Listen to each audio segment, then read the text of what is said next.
Well, hello there, do hope you're all well, and I do hope you all had a fantastic weekend. Well, as you guys know, I love the Nick Abbot shows on Fridays and Saturday nights. In a time of absolute massive face-palming, be it be Brexit, or as a nation we vote in a massive lying adulterer to lead our country, we need a good laugh, because if we don't, you just end up crying. Well, Saturday night Nick Abbot decided to cover the debacle of the British military said that it had paused trials of its new fleet of light tanks after it's been reported that the vehicles can't travel safely at more than 20 miles an hour or reverse over obstacles more than 8 inches high. The Ministry of Defence confirmed it had paused some training on the IX armoured vehicles as a precautionary measure after the Daily Telegraph newspaper had reported a litany of problems with the tanks, including an inability to fire cannons while moving. And as you well know, Nick Abbot gave the story the proper Nick Abbot treatment. Enjoy! Right, I must tell you about the tanks. Any more of these that I need to read? Keith says, funny that we have more CCTV than anybody else, but we solve less crimes than nearly anyone. That makes me think that maybe getting rid of over 20,000 officers and over 20,000 backroom staff might have something to do with it. Or am I just thick? No. No, you're not thick, Keith. Spot blooming on. Yeah, but that's not going to prevent the government from saying or parading around the fact that they are hiring or desperately trying to hire, as Jacob Smug said just the other day, hiring 20,000 police officers and claiming a win with that. You're better informed than I am. I don't know anything. Yeah, forgetting the part about having fired, or not fired exactly, but lost 23,500 police officers since the Tories came to power. God, that man winds me up no end. So, all right, get this. The Ministry of Defence has confirmed that it paused trials of its new £3.47 billion fleet of army tanks over design issues, which reportedly include them being unable to travel safely faster than 20 miles an hour. What? 3.47 billion, by the way, is over twice as much as the government is giving children to catch up on their learning.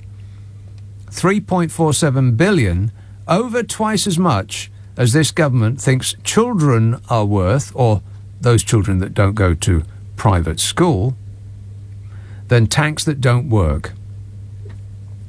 The government has ordered more than 580 tanks in a range of models, but so far only 14 without turrets have been delivered. When first announced, the new generation of armoured fighting vehicles were due to be delivered in 2024. In total, the high-tech fleet was due to have 6 variants, each with a different mission speciality. The US design machines are being built in Merthyr Tydfil, though the project has been beset by delays and problems. Well, isn't that a surprise? No. A vastly expensive government project beset by delays and problems. I am stunned, aren't you? No.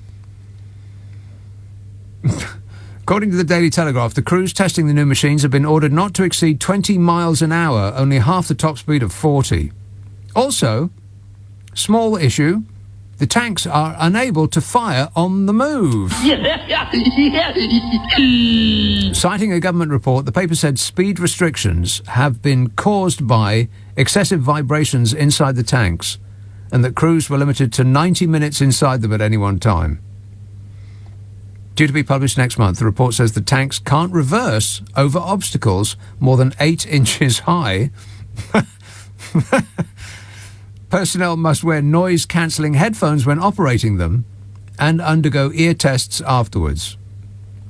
The MOD decided to bring in a new range of tanks in 2010, with 589 vehicles across a range of models ordered in 2014. But the programme has been plagued by problems and is 4 years behind schedule, just as you would expect.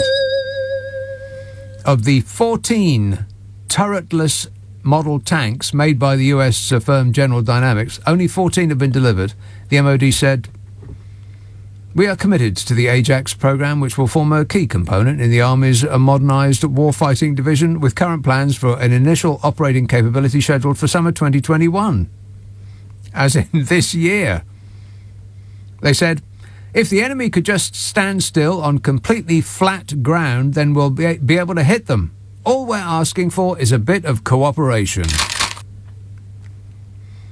When first announced, the MOD described the fleet of tanks as a complex, fully digitalised land vehicle project delivering transformational change to the Army's armoured fleet, providing a step change in capability to the British Army. Oh, it's a step change, all right. Unfortunately, those tanks can't go up steps. And they only cost £3.5 billion. What a way to run a country, eh? Dreadful. Absolutely. What a way to run a country. Put money into giving nurses a proper wage. Our bodger isn't interested. Put the necessary amount of money to help our children catch up on their education that has been lost due to the pandemic. Oh no, our bodger cares not a jot. But throw huge great wadges of cash at a set of tanks that are too slow and cannot shoot while on the move. Ah yes, our bodger can then don on his oversized army uniform, pretend he's Wurzel Churchill, and pretend he's out on manoeuvres and sticking it to the evil overlords of the European Union, and then point at the massive cannon and then say, "Oh, nonny, look at my massive weapon, girls. Huzzah!" We are, as a country, a massive embarrassment, aren't we? Oh dear, I should leave the video here before we absolutely start crying even more with embarrassment. So until the next time, I shall bid you farewell. Take care.